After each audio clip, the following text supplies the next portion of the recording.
Salut mes passionnés, aujourd'hui je vous reviens pour une toute nouvelle recette. Nous allons réaliser un plat africain camerounais fait principalement à base de maïs que voilà et d'un légume très répandu en Afrique qui porte le nom de feuille de manioc ou selon les différentes appellations sakasaka ou même pondo. Nous allons faire un plat de sanga mes passionnés aujourd'hui qui est fait principalement à base de trois ingrédients, notamment le maïs que voilà, comme je l'ai précédemment mentionné, les feuilles de manioc, mais également des noix, du jus de noix pilé.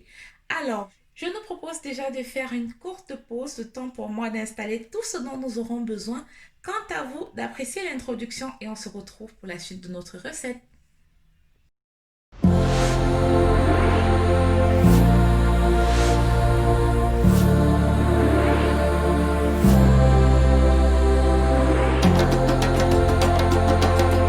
Cuistot Passion, la cuisine pour tous. Les passionnés, je vous présente les ingrédients dont nous aurons besoin pour réaliser notre sanga. Aujourd'hui, on aura besoin déjà du maïs. On va les grainer d'ici peu. Je vais vous montrer comment je fais.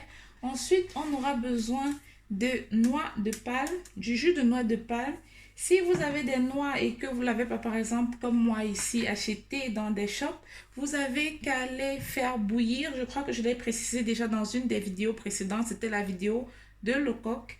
Vous n'avez qu'à les faire bouillir et lorsqu'ils sont cuits, vous les touchez, lorsqu'ils sont malléables, là je vais dire, vous les mettez dans un mortier et à l'aide d'un pilon, vous pilez jusqu'à ce qu'ils soient bien détachés de la coque des noix de palme, je veux dire.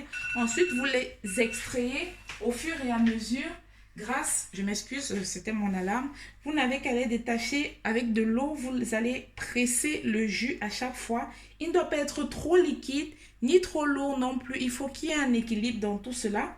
Ensuite, nous aurons besoin de feuilles de manioc qu'on appelle pondu, sakasaka, selon les régions comme je l'ai précisé au début. Du sucre également, c'est optionnel, mais c'est dans la plupart des cas ce à l'aide de quoi on déguste le sanga.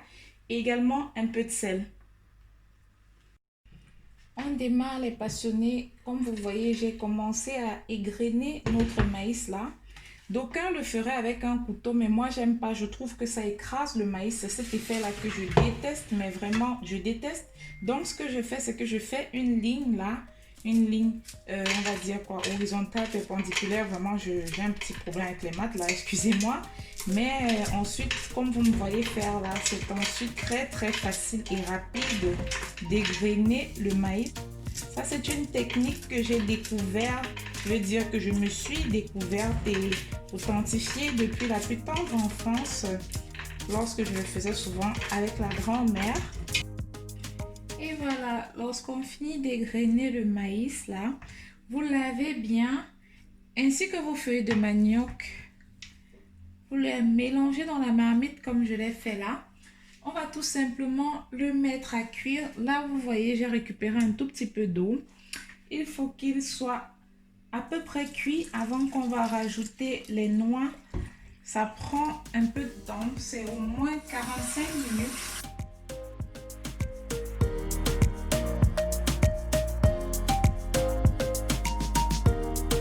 Nous revoici les passionnés 40 minutes plus tard. Oh là là, ça chauffe. On essaye de contrôler à peu près pour voir où en est notre préparation.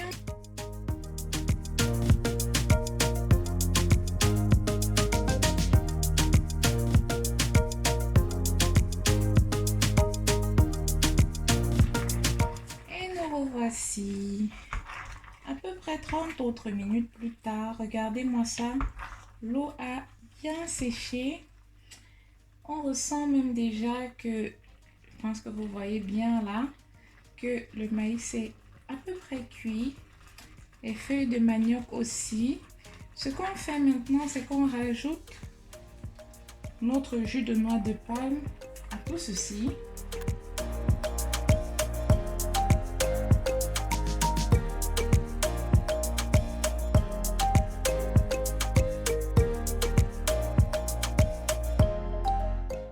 Et voilà, on regarde encore qu'est-ce qui se passe dans notre marmite. Regardez-moi ça. c'est cuit à point. Vous voyez, quand je parlais de pré-cuire, quand je veux dire de cuire déjà au préalable notre maïs, ainsi que nos feuilles de manioc, notre sakasaka, c'était tout simplement pour nous mâcher un peu le travail, vous voyez. Là, on éteint le feu. On va se servir un très bon plat et on se retrouve dans un instant pour la dégustation. Regardez-moi ça les passionnés, j'ai servi un très bon plat de sanga. C'est très beau à vue d'œil, mais surtout il faut qu'on se rassure bien sûr que dans la bouche ce soit, vous voyez.